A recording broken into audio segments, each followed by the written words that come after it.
இப்போது ரீசெண்டாகவே நீங்கள் நியூஸ் கேள்விப்பட்டிருப்பீங்க. China is gradually aiming up its military aggression in boiling frog strategy. US commander says China is pursuing boiling frog strategy.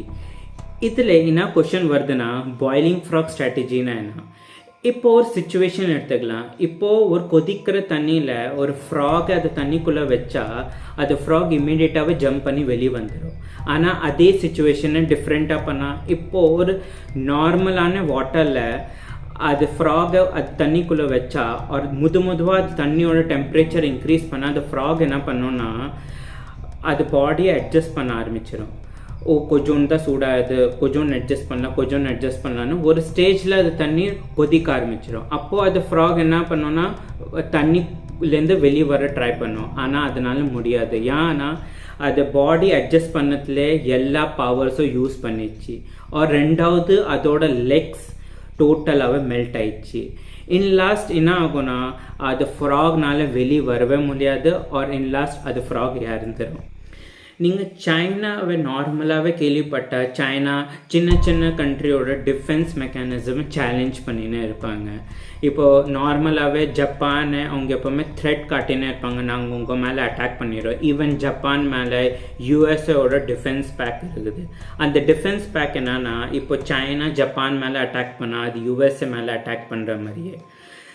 இப்போது நார்மலாகவே நீங்கள் கொஞ்சம் வருஷம் முன்னாடியே நீங்கள் கேள்விப்பட்ட நியூஸ், அருணாச்சல் பிரதேஷ் கிட்டோ சைனா ரொம்ப டேங்க்ஸ் நிறுத்திட்டாங்க, மிசைல்ஸை ரெடி பண்ணிட்டாங்க அட்டாக் பண்ணதுக்கு. எதனா ஒரு கண்ட்ரியோட டெரிட்டரி ஆக்கியூபை பண்ணிட்டாங்க, எதனா ஏர் டிஃபென்ஸை வயலேட் பண்ணியிருக்கிறாங்க, ஒரு ஷிப்பை ஷூட் டவுன் பண்ணிட்டாங்கன்னு கேள்விப்பட்டப்போ ரொம்ப ஷாக்கிங்காக இருக்கும். ஆனால் அதே சேம் சுச்சுவேஷன் இப்போ கரண்ட்டாக நந்தாவே நார்மலைஸ் ஆயிடுச்சு.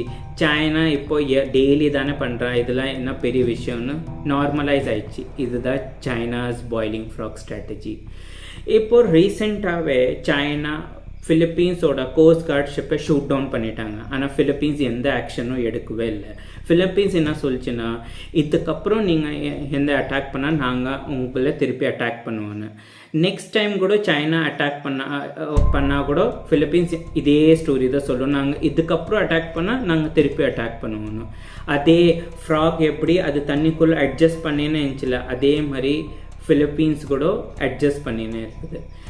இந்த சிச்சுவேஷனில் தான் ஒரு இம்பார்ட்டண்ட்டான குரூப் ரொம்ப இம்பார்ட்டண்ட் ஆகிடுது. அது குரூப் பேர் தான் AUKUS. Australia, UK, United States of America. இந்த குரூப் என்னன்னா இது ஒரு டிஃபென்ஸ் குரூப். இந்த குரூப்பில் கொஞ்சம் வருஷத்துக்கு அப்புறம் ஜப்பானை கூட ஆட் பண்ணிடுவாங்க, அதுக்கப்புறம் ஃபிலிப்பீன்ஸை கூட ஆட் பண்ணிடுவாங்க. இந்த குரூப் ஏன் இந்த கேஸில் ரொம்ப இம்பார்ட்டண்ட்னா, இப்போ சைனா எல்லா கண்ட்ரி சின்ன கண்ட்ரியை புலி பண்ணது, அவங்களோட ஒரு மிலிட்ரி பவரை அது கண்ட்ரி காட்டுது. இந்த சமயத்தில் இந்த கண்ட்ரி எல்லாம் சேர்ந்து அவங்களோட கண்ட்ரியை ப்ரொடெக்ட் பண்ணாதான் சைனா முன்னாடி நிற்க முடியும். ஃப்யூச்சரில் எதாவது பார்க்கணும், எல்லா ஃப்ராக்ஸோ அது தண்ணிக்குள்ளே பாயில் ஆகினே இருக்குமா, ஆக்ஷன் கூட எடுக்குமான்னு. ஒரு நார்மலாகவே ஒரு ஜியோ பாலிட்டிக்ஸில் ஒரு ரொம்ப சிம்பிளான கோட் இருக்குது, no one is friend, no one is enemy, only interest are permanent. இது வீடியோ பிடிச்சிருந்ததுன்னா லைக் பண்ணுங்கள், சப்ஸ்கிரைப் பண்ணுங்கள், மறக்காமல் பெல் ஐக்கனை கிளிக் பண்ணுங்கள். நன்றி, வணக்கம்.